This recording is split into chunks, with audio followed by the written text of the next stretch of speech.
oh my God, I love spreadsheets. I love having a formula, and it just automatically creates all of the information I need. You know, and somebody else related to that, connected to that. It wasn't anything to do with my business, but that started the conversation. And then 3 years later, the people are moving away from the business, and I said, I'll take that. You know, if you don't want it anymore, I'll take the business off you. Great, super, perfect, because I built that relationship up. So you get out of social media what you put into it, but it's not instant gratification, and it is in a different way. So when you put stuff out on social media, if you've built up the right audience, you will get an instant response. You can get an instant positive response, or you can get an instant negative response. And you've got to learn how to deal with that. We're all in the public, we're all building our business expertise, we've got to deal with that. You know, you've got to roll with the punches. Some people are going to hate us. You know, I've had people saying that I'm a shyster because I sell training on how to tweet. You know, it's like, anyway, you know, so you get that all of the time, and it can knock you emotionally, and you've got to have that emotional resilience. But so we talked about exposure, we talked about inquiries, we talked about new customers, new clients. But the other thing that social media can get is the network, the resource, a virtual team. If you're out running your own business, you need that to kind of bounce things off. Now that might mean that you need 2 social media strategies or 2 social media accounts. One who is you as the business developer who's connecting with other business owners, and the other one which is all about your customer and the value. How would you differentiate those? How would you actually set them so they Well, you could have a business account which is made with your business name, and a personal account which is made with you. So I've got Claire Boyles on Twitter, and I've also got Success Matters. And I've got Claire Boyles' Facebook page, and I've got Success Matters Facebook page. Is the Claire the one behind the scenes who connects with other business owners? Yes. So it's a bit of customers, it's a bit of business, it's a bit of me, it's relationship building. It's creating me as a personality, as an expert. So I provide that content regularly, that value all of the time. Success Matters. Do some people just follow that? Yeah. And do they know who you are? Yes. Because on Success Matters bio on Twitter it says tweets by @Claire Boyles, so you link them in. Same on LinkedIn. Now I haven't done much with the LinkedIn business pages because that's kind of harder to build attraction. And with me being one person, and that's the other key point that I want to get to. You need to decide which platform you're going to use. Which platform is best for your customers. It doesn't really matter what's suited to you as much as where your customers are. So in terms of the big 6 social media platforms, you've got Facebook, you've got Twitter, you've got LinkedIn, you've got YouTube, which is what I consider a social media platform, you've got your own blog, and you've got Google+. So who your customers are and where they are hanging out on social media is where it determines where you need to be. If your customers aren't there, then why are you wasting time? You know, unless there are key people of influence that you can leverage with and they can help you that way. So that's useful. So Facebook is about a dinner party. The people that are connected to you on Facebook are usually people that you know that you're going to have longer conversations with. So you have longer paragraphs for status updates. Twitter is the water cooler moment. It's a 5-minute break where you want to have a quick conversation. Google Plus is for geeks, and those of us that are half geeks. You know, YouTube is about...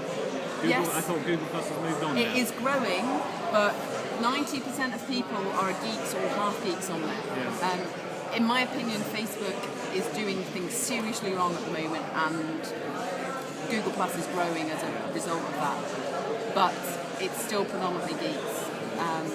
So you've got the Google Hangouts as well now. Has anybody come across that? Yeah. Brilliant. I'm doing one on Wednesday night. They're amazing. It's like, finally we've got a webinar system that we can have video. I mean, who thought of creating Citrix GoToWebinar without video? It's crazy. So we've got that now. It's all free. Get on it, use it. You know, make sure you're using the video because it's about that rapport.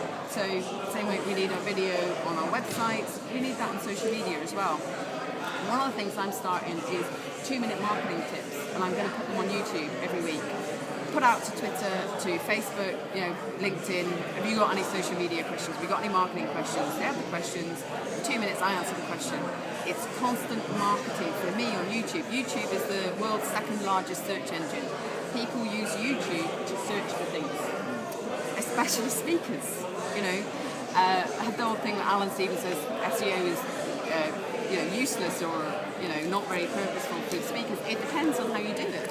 And if if you've got the right niche and you've got the right differentiation, I helped Jeremy Nicholas with his SEO on his website, and he got 3 queries in a month that he had never got before for after dinner speaking. So if you've got that right niche, you can do that. You can get found.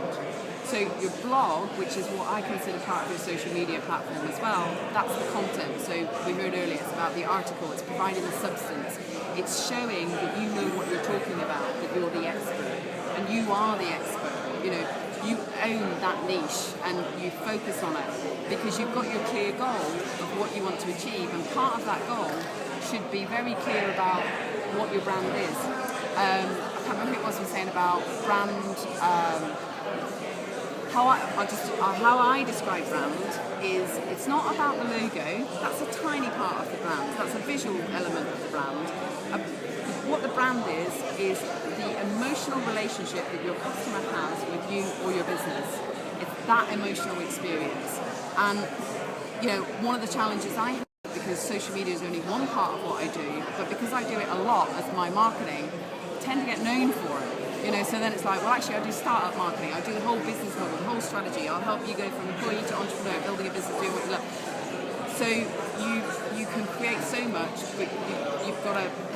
It's a two-way thing. It's that relationship. So the other thing about social media, it's about listening. Go out there and listen to what people are saying and what people want. You could have the most amazing product or service in the world, and you could be describing it in a way that an elephant will never understand.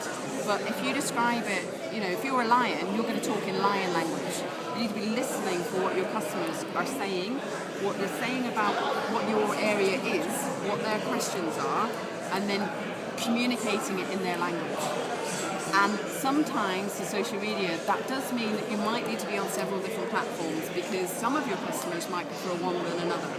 So a client I worked with recently, they'd identified 2 clear customer demographics, exactly the same product, but they want slightly different things. One customer wants more hand-holding, more conversations, more time, consultancy time. The other one, give me the information, I can go away and do it. So she has to actually cater for both and provide the marketing in both ways, and you need to do that on social media as well. The hashtags now are across all platforms, so you need to be involving and engaging yourself in that. In terms of speaking, there's an NSA chat that's on at 6 o'clock on a Wednesday, I think, so check out things like that to connect for your network and your value. You can search keywords. Facebook's not so good for searching keywords. Google is great for searching because that's what Google does very well. So you can put your ear to the ground on what's happening with the market. So people are often nervous about tweeting or putting things out on social media. If you're on brand, if it's interesting to your customer, if it's authentic to you, and if it's about the value of your business, then it's okay. Generally you're in the safe area because you're hitting that sweet spot. But a good way to do it is if you have 2 golden questions that you ask yourself every time before you put anything out publicly online, whether it's a blog or a tweet or a Facebook status. Number 1, if this were to appear on the front page of a national newspaper, would I be okay with that? It's your public national representation. It can go viral very, very quickly. So you've always got to be aware of that. People tend to forget because they're just having conversations. It's public. And the second question is, will my customer want to hear about it? Do they want to know that I had eggs for breakfast again today? No. They might want to know that sometimes if you've had something really nice to eat because it shows your humanity. It shows that personality side of it. And people are on social media because they want to hang out and chat. They don't want to be sold at. So, and that leads me to the next point, is about ratio. So you have a ratio of 10 to 1. 10 valuable points, 10 valuable nuggets, 10 pieces of information that's going to be useful to the customer, and 1 call to action about what you're actually selling. Don't do any more than that, because what happens is if you're selling too much, that's all people see, and then they ignore everything else you have to say. They don't want to be sold at. So, but if you do it in the right ratio, people are okay. I'm okay. We're generally all okay. If somebody's giving me massive value and then they're saying, oh, but you can buy this. If I want it, I might look at it. If I don't want it, I won't. If I'm getting other value in other ways, that's good. Any would you want me to ask it? Is requesting an email address for a document a sell, or is that value? I would class that as value as long as you are not, you know, it's how you do it. So right now, I want to get everybody's business card here so that I can send you, I want to send out the bullet points. That's a genuine piece that I want to provide. And it's not because I didn't prepare the handout earlier at all in any way. But yeah, so it depends on how it's done. And it's if you built the rapport, the relationship up so that you can do that. It's more likely value than a sell. Yes, yeah. If you're not kind of then going, well, if you like that, then you'll like my book. We're $29.99. No, that's clearly. Five, 4, 3, 2, Tweeting.